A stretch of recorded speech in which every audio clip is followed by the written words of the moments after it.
The Spencer Gambit, deception, confession, and the unraveling of a criminal queen.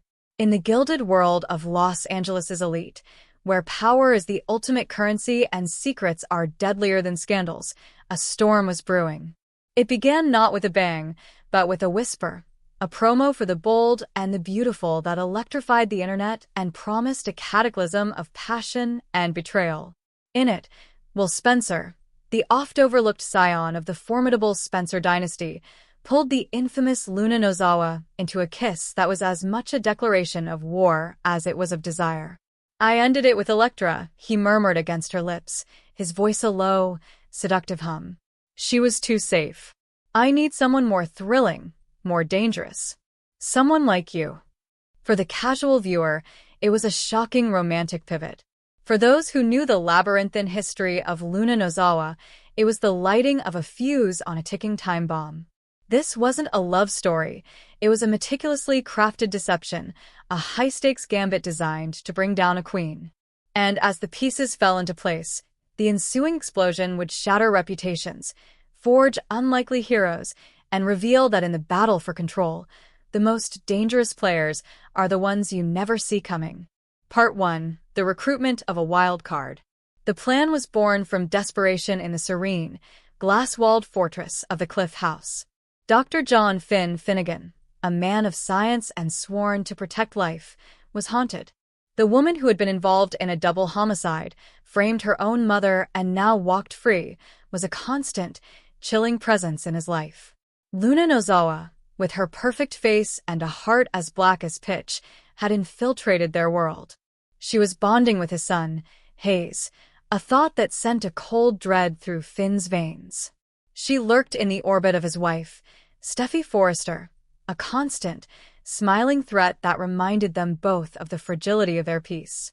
Steffi, a warrior who had battled the psychotic Sheila Carter and won, saw Luna as a different, more insidious kind of monster. Sheila was chaos incarnate, but Luna was a serpent, coiling her way into the very fabric of their lives. Her freedom, grotesquely secured by the wealth and poor judgment of media titan Bill Spencer, had turned Los Angeles into a circus of whispers and threats. The town was divided. Some saw a misunderstood victim, while others, like Steffi and Finn, saw the remorseless criminal she truly was. "We can't touch her legally," Finn said one evening, the setting sun casting long shadows across their living room. "Bill has her locked down. He bought her freedom." "Then we make her give it up herself," Steffi replied, her eyes glinting with the fierce resolve that defined her. "We can't use the law, so we'll use something else. Something she won't expect." Their eyes met, a silent understanding passing between them.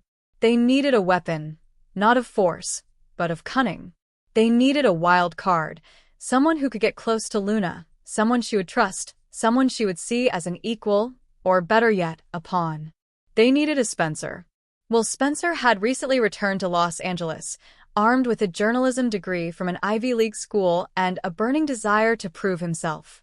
Overshadowed by his powerhouse father, Bill, and his more prominent brothers, Will was smart, cunning, and hungry. He was not seduced by mere beauty or blinded by charm, unlike his father. He possessed a journalist's eye for truth and a Spencer's instinct for the jugular. When Steffi and Finn approached him with their audacious plan, he didn't hesitate. This was his chance to step out of his father's shadow, to achieve something meaningful, and to deliver the justice Bill had so arrogantly denied the city. His mission was clear: gain Luna's trust, make her fall for him, and get her to confess to everything, ideally on camera. The Spencer Gambit was in play. Part 2. The Seduction and the Sting. Will Spencer played the part of the doting lover to perfection. He was the heartbroken rebel, spurned by a safe woman and drawn to Luna's dangerous allure. He understood her language, the language of power, luxury, and entitlement. He took her to the most exclusive restaurants, orchestrated paparazzi moments that painted them as the city's new it couple, and let her believe she had him wrapped around her little finger. Luna, for all her street smarts, was blinded by her own arrogance and a desperate need for public redemption. After being rejected by high society, with fashion houses refusing to work with her and former mentors like Hope Logan publicly denouncing her. Will's attention was a balm to her wounded ego. She saw him not as a threat, but as an opportunity, a powerful name to latch onto, a tool to re-establish her place at the top. She thought she was running the con. She was wrong. Every word she spoke was being captured. A hidden microphone was expertly stitched into the lapel of Will's designer jacket. A necklace he never took off contained a microscopic camera lens, its unblinking eye recording her every smirk and calculated glance. Over candlelit dinners and during steamy makeout sessions, Will expertly guided their conversations. He was the sympathetic ear, the one person who understood her. And slowly, piece by piece, Luna began to unravel. She boasted of her crimes, not with remorse, but with pride. "I had to frame my own mother," she confessed one night, her expression a mixture of feigned regret and triumphant pride. "It was the only way. But I never meant to kill them both. Just Mom." The sister was an accident, collateral damage. Will froze internally, his heart pounding against his ribs, but his face remained a mask of captivated understanding. He had it. A confession to the double homicide. The camera caught the chilling lack of emotion in her eyes. The audio was crystal clear. But the most damning revelation was yet to come. Part 3. The confession that damned a dynasty. The final act was set at the secluded Forrester cabin. Will had arranged a getaway weekend, a romantic escape from the prying eyes of the city. Nearby, in a nondescript vehicle filled with monitors, Steffi and Finn watched and waited. This was it. The final push. Under the guise of securing his father's blessing for their relationship, Will orchestrated a phone call between Luna and Bill. In reality, the call was routed directly to Ridge Forrester and Carter Walton, who were standing by, ready to act. Sitting by the fire, swirling a glass of expensive wine, Luna smiled into Will's phone. "Don't worry, Bill," she purred, convinced she was speaking to her protector. "I made sure no one could ever touch me. I used April's access codes to edit the forensics, destroyed the originals, and paid off the lab tech. No one will ever know unless they dig real deep." It was the nail in her coffin. A confession of witness tampering, obstruction of justice, and evidence manipulation. It was more than they had ever hoped for. Moments later, as Will stepped outside on the pretense of gathering firewood, the cabin door burst open. Ridge and Carter entered, flanked by law enforcement. Luna stood up in shock, her wine glass shattering on the floor. She looked for Will, her eyes wide with betrayal and confusion. But he was gone. She tried to run, but it was too late. As the handcuffs clicked around her wrists, she saw Will standing in the doorway, his expression cold and unreadable. "You said you loved me," she shrieked, her voice raw with disbelief. Will's reply was stone-faced, devoid of any emotion. "I loved the truth," he said, his voice cutting through the silent cabin. "And now the world will love seeing it destroy you." Luna was arrested on the spot, charged with a litany of crimes that ensured she would never see the outside of a prison cell again. There would be no parole, no bail, no mercy. The game was over. Part 4. The Fallout and the Unseen Hand. Luna's arrest sent shockwaves through Los Angeles. Will, acting as an anonymous source, leaked the footage of her confessions. The headlines were merciless. The public, once divided, turned on her completely. But the fallout didn't end with Luna. Bill Spencer's reputation was shredded. The revelation that he had been so completely duped by Luna and that his own son had orchestrated his public humiliation was a blow from which he might never recover. The board of Spencer Publications convened an emergency vote, naming Will the interim CEO while they launched an investigation into Bill's conduct. In an explosive confrontation in the boardroom, Bill's rage was epic. "You humiliated me," he snarled, slamming his fist on the mahogany desk. "You humiliated yourself when you chose a murderer over your integrity," Will retorted, his calm demeanor a stark contrast to his father's fury. "I just cleaned up your mess." While the Forresters celebrated their victory, new battle lines were being drawn. Lee Finnegan, Luna's aunt, confronted Steffi at Forrester Creations. "You think you've won," she said, her voice dripping with contempt. But you didn't seek justice. You sought retribution. Her words were prophetic. The story was far from over. It was merely evolving. Part 5. Project Persephone and the New War. A week later, a new mystery began to unfold. Someone broke into the Forrester Creation server, wiping all files related to Luna's employment, her HR records, and even some of Finn's confidential patient notes. Cybersecurity confirmed it was an inside job. Then, an anonymous letter arrived, suggesting Luna hadn't acted alone. And in prison, Luna made a desperate move, offering to reveal her accomplice in exchange for immunity. But the most chilling development came via a flash drive sent to Will at Spencer Publications. It contained a pre-recorded video. In it, a smiling Luna delivered a final, terrifying message.